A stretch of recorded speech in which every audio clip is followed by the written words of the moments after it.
This one just, oh my! Here to celebrate Georgetown, the Georgetown Raiders are Buckland Cup champions! The Trenton Golden Hawks, the R7 Hewitt Cup champions, are going to Cougars.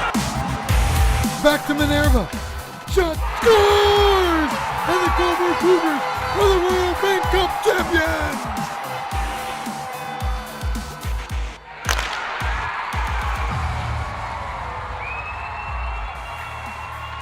Well, it was a weekend of upsets in the OJ as once again the parity in the league was on display. Numerous division leaders bit the dust as some unheralded teams came to the forefront. This is the OJ today. Welcome everybody, and I'm not exaggerating. Georgetown, the Patriots, Wellington, Markham all suffered at the hands of teams below them in the standings, in some cases way below them, and we'll have the highlights coming up. Also today, the Coburg Cougars shocked the nation and captured the national title on home ice last spring, and we'll have former Cougars GM Brent Tully on the show to talk about the incredible experience. And also, the OJHL became the first junior A-League in Canada this season to eliminate the half visor and make full cages mandatory. And we'll have a story on why they decided to do that. But first, game highlights. And I mentioned the Pats were one of the teams that got upset last weekend. Well, Friday, they were in Burlington taking on a Cougars squad that struggled to find its rhythm this year. But on this night, Burlington showed what it's capable of when they can keep it all together for 60 minutes. OJ Highlights now brought to you by Cool Sports, official apparel provider to the OJHL. And this might have been Burlington's best effort of the year so far. No style points for the first goal, but it still counts. Denis Golovachov throwing it on net, in it goes, and the Cougars jump out to the 1-0 lead. Second frame, the Pats even it up though. Evan Benwell, the recipient of the nice home run pass there. Nice move to beat Justin Richer, or is it Richer? I'm going to go with Richer. All knotted up at one apiece. Burlington would retake the lead though. Patriots can't clear. Tyler Fassel can't cover it. Josiah Degson, Johnny on the spot, and an upset was brewing. Cougars lead 2-1. Third frame, they'd add some insurance. Matt Gorey with the nice solo efforts down the wing here to beat the keeper. And Burlington looking like a good bet to grab the W against the first place Pats, but you knew Toronto wouldn't go down without a fight. 34 seconds left, net empty. Rice Brown guarantees the last half minute will be full of drama, and it was just before the buzzer here. Michael Bushi off the side of the net though, so close, and the Cougars hold on for the 3-2 upset. A huge win for Burlington. Now, sticking with the upset theme, Oakville is right up there battling with the Patriots for top spot in the South Division. Now, just a single point separated the two teams heading into last weekend. Well, on Saturday, the Blades made the trip north to Orangeville to take on a Flyers squad that's showing just how much it's improved since last season. And the Flyers missed out on a playoff berth last year, but are looking to rectify that this time around. Love the 70s soft focus romantic look to the game film.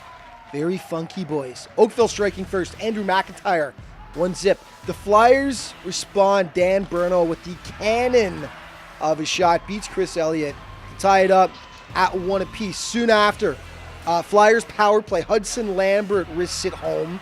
And it's 2-1 for the boys in black and orange. But Oakville gets one back. Dirty goal, deflected in somehow, and it was a 2-2 hockey game. Second period now, the Blades retake the lead. Teth Burles from the tough angle will get it to go, and Oakville back on top. They lead 3-2, but hold on. Vincent Bonaludo hammers it past Elliott, and the Flyers just refusing to go away. It's all tied up at 3 apiece. Third frame, the Flyers strike first with the man advantage.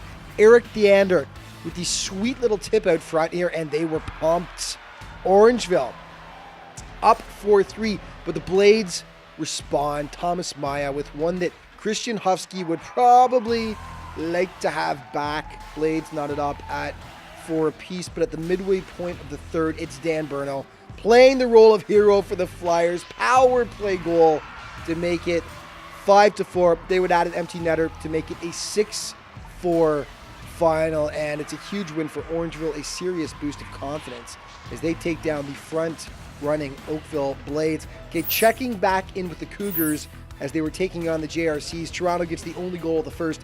Archer Turchiev's point shot ricochets off Anton Trublin, and Les Canadiens lead 1-0. They nearly make it 2. Check out the members' bounce. They get off the boards right there, but they can't convert right on the doorstep. Can't quite see who it is here, but this would prove to be a pretty huge miss down the road. Keeper didn't even see it. He saw this though. Justin Richer on projected first-round NHL pick Jack McBain.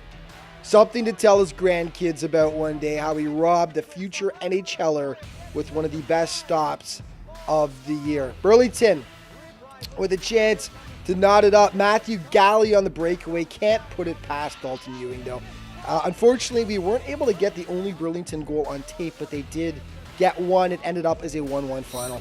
OJ trivia this week. Who was the 2016-17 OJHL MVP? First correct answer to our Morocco at the OJHL.ca wins an OJ prize pack.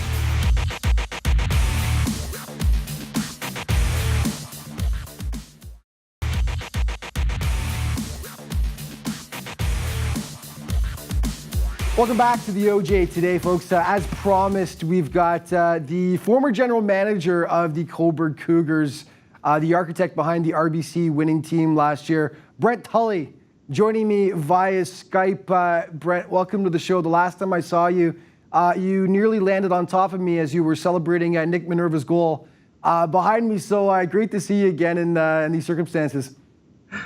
Thanks very much, Alex. Yeah, we were in tight quarters that week for sure. But we obviously thank you for your phenomenal coverage, and it was an exciting time. Every time the Coburg scored a goal in any game, you'll notice the camera was kind of shaking, and that's because Brent was behind me, basically doing this on my back every time they scored a goal. It was hilarious. So much fun. So listen, almost over 5 months have passed now since you guys captured the national title. You beat the odds. Just, take us back those 5 months to that moment and that time where you guys, you did the town proud of Coburg and you brought home the national championship. Take us back 5 months there. Well, I mean, what a whirlwind of a week, such an exciting week all around. Those tournament style finals, if you will, are such an interesting process. And we knew that from the get-go that we had to have a team that was, battle ready. Obviously, we wanted to play our way through into that tournament. But that week, the kids just got better and better and better with every game. And that's exactly what you have to do to see success at that level.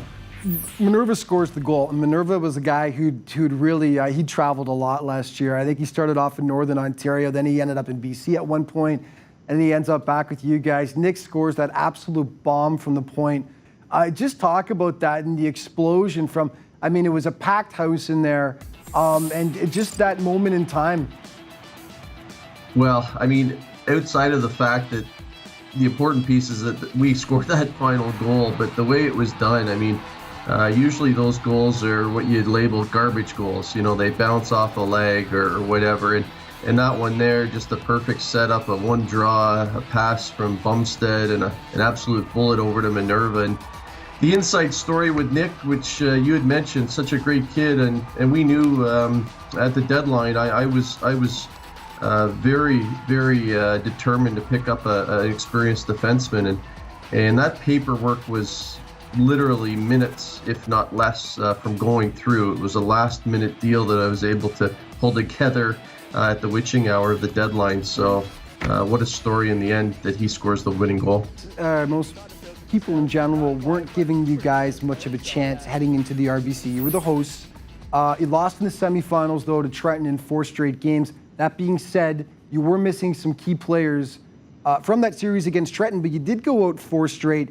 So you guys had a chance to sort of recharge and regroup heading into the RBC. You had about a month off there.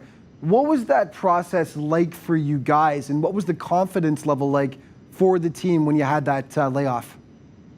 Well, very nerve-wracking, obviously. I mean, you never plan to be beat out, so you don't have that contingency plan in place to say, well, if we get beat out, this is going to be our plan here for the next 30-some-odd days. So we had to come up with it very quickly. Our coaching staff and myself, we sat down and laid out a short-term training camp, basically, that, we had to be battle-ready again here without playing high-intensity games. But we were able to pull together some exhibition games against a mix of university players and OJHL players that had been beaten out, as well as OHL players. So the talent level that our guys were playing against was phenomenal. So it was great to get them as game ready as possible. So much character on that team, so many talented veterans that have all moved on to the next level now. It's a different team this year, but I don't want to leave anybody out. I mean, I can only mention a few here, but Theo Lewis, who was with you guys for 4 or 5 years, I think, actually. Brennan Roy, Brendan Locke, McGuire, who was a pickup from the Peterborough Petes. Just talk about the character on that team that you guys had. Well, we knew that that's the type of team we had to have. If we were trying to meet some of these teams like Brooks and Penticton head on from a talent-only perspective, I never believed that was really a possibility. So we had to have a team that was a mix of excellent talent. Obviously, all these kids are talented, but a ton of character, great work ethic. And, I've said to many people here over the last 5 months, when you look at the storyline and you see that our so-called, and I say so-called because we didn't label our lines 1, 2, 3, 4. We really didn't. And it's not to take away from the guys that were used to getting points, but our bottom 6, if you will, I believe scored 11 goals in that RBC tournament. Phenomenal. So Yeah. It goes to show you exactly what character can do. Well, as mentioned, this is an entirely different team than last year, Brent. You made the decision to step down on top. While you're on top, of course, you can't top winning the RBC. As GM, you're an alternate governor now with the team. How much have you watched the team this year, and what do you think about the team? They're hovering around the 500 level right now. Yeah, I've had the opportunity to see a handful of home games this year. As expected, there's a rebuild going on, but and you talked about, but they're 500, so that's a success in the early stages for sure. With a younger team, only 3 returning players, I think the future is bright once again for them. With a couple-year outlook, there's no reason to think they can't be back to where we were last year. Absolutely. Listen, you did the OJ proud last year. You did the town of Coburg proud. Such a great win for you guys. Congratulations once again, Brent. And we'll chat with you again soon. Thanks for joining us on the show. My pleasure as always. Thanks, Alex. Okay, more OJ Today coming up in just a moment.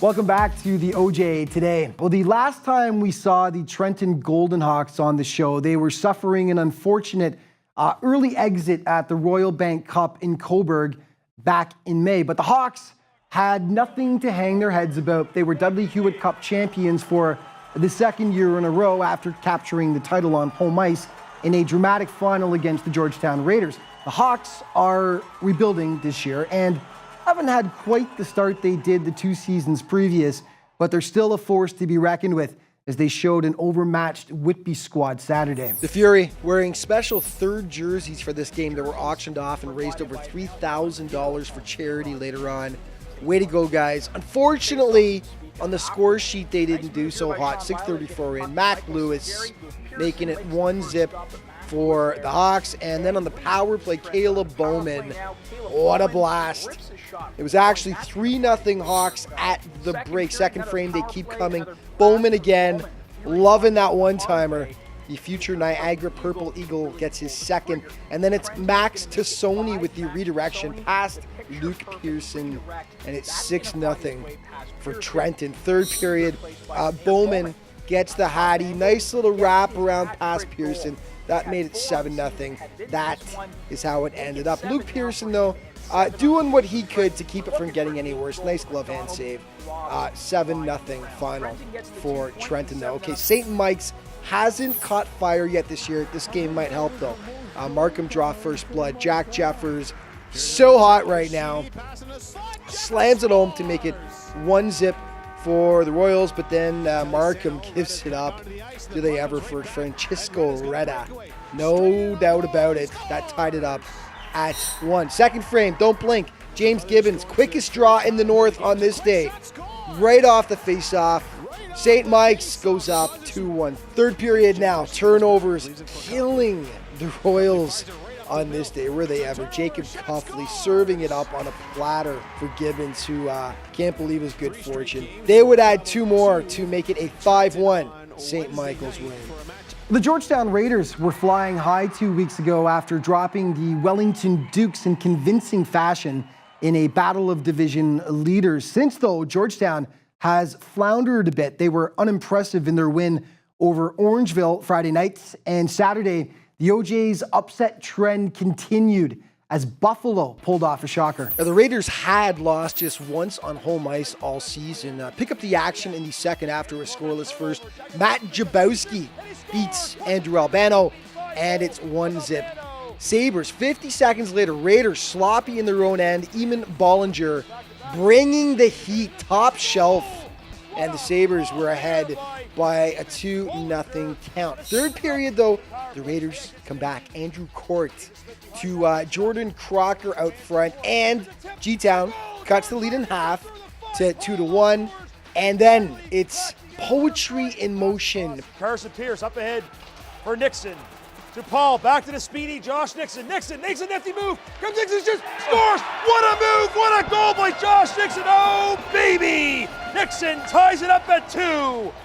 Absolutely gorgeous, but then the Raiders fall back asleep. Nick Alfieri all alone out front. Where the heck was the D? Sabres back on top 3-2, and then Jakubowski with maybe the goal of the year. Oh, and here he comes again. There's a move. Oh, what a goal! Oh, my heavens! What a roof daddy shot by Matt Jakubowski going up high in Albano. And Buffalo retakes their 2-goal lead. It's 4-2. Another highlight of the night material. Yeah, wow. The Sabres would actually add 3 empty net goals, and it's a 7-3 final as they pull the big upset over the Raiders. Okay, the Tigers in Stouffville to take on the struggling Spirit. Cats power play in the first. Luca Esposito deflects home the shot. Aurora goes up 1-0. The Spirit respond, though, on a power play of their own.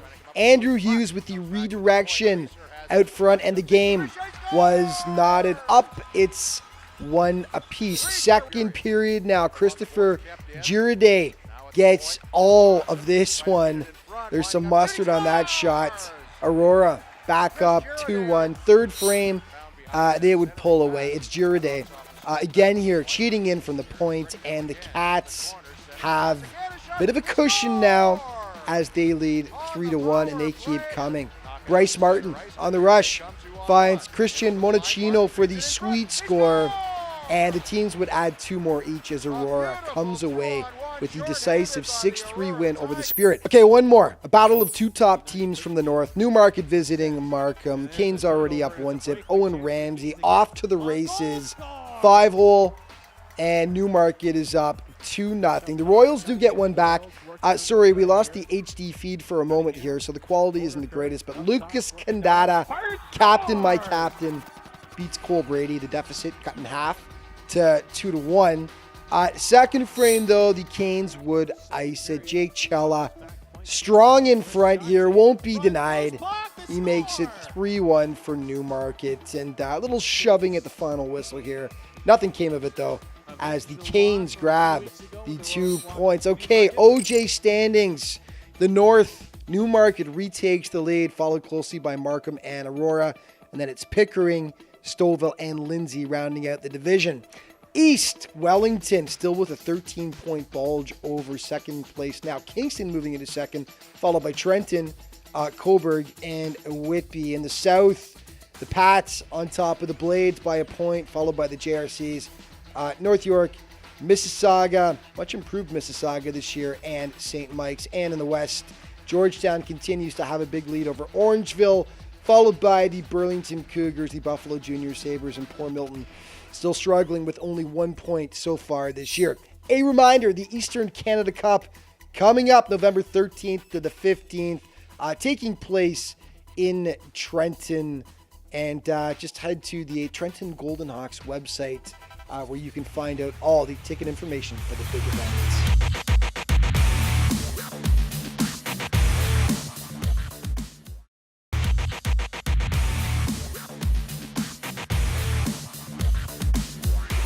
Welcome back to the OJ Today. Well, you'll notice a pretty significant change in OJHL player attire this year, and the league became the first in the CJHL to mandate full facial protection. In other words, no more half visors, full cages only. And there's no question, it'll take some time for both players and fans to get used to the change, but the league feels it's an essential step in protecting players as the game gets even faster and more dangerous every year. Here's more on why the OJ made the decision. Stall. Shot by Holden is blocked. Oh, it hit Calvert and he went down. Well, I think it got him up high, Sam. That puck just shot right off the stick. It's a sight that nobody ever wants to see. Hockey is a dangerous game. Careers have been cut short due to pucks or errant sticks hitting a player's face or finding their way up under the half visor. Now, with this in mind, the Ontario Junior Hockey League became the first Junior A hockey league in the country this season to make full face protection mandatory. It's not a decision they made lightly. Well, the question about should we put the visors on the boys or not has been going on for about 3 years now that we've discussed and debated at our governor's table. We talked to some of our key coaches and general managers about it. One of our teams actually did a complete survey with parents and kids and what not about putting the visor on and not putting the visor on. They just shoot the puck too fast. The puck's moving way too fast for these kids to get out of the way of these pucks. And when you're looking at $20,000, $30,000 worth of dental and facial surgery that they have to go in and get done, it's not a pretty sight.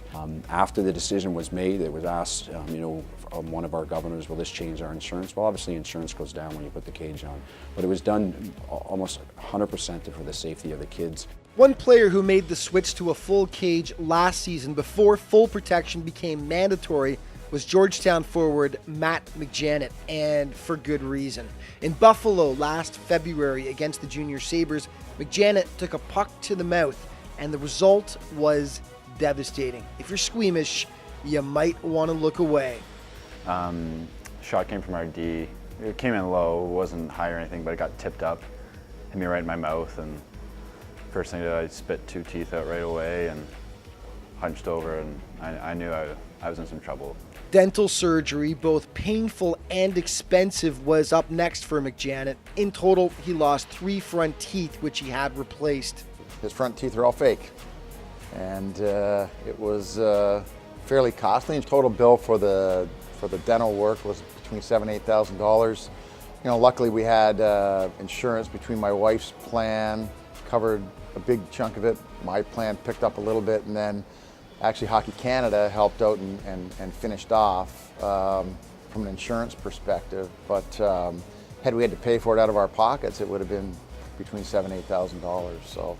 There's no question wearing a full shield will take some getting used to for players. The league estimates between 65 and 70% of players wore the half shield last year. Newmarket leading scorer Owen Ramsey is one player who had to make the change. I was a little upset about it when they first made the decision, but I've transitioned pretty quickly. It didn't take too much time to transition over, but I mean, initially the breathing aspect was a little harder. I wear one of the full bubble visors, so there's a little less air intake, I guess, than the traditional half visor. So that was a bit of an adjustment, but honestly, it didn't take too long to fully adjust at all.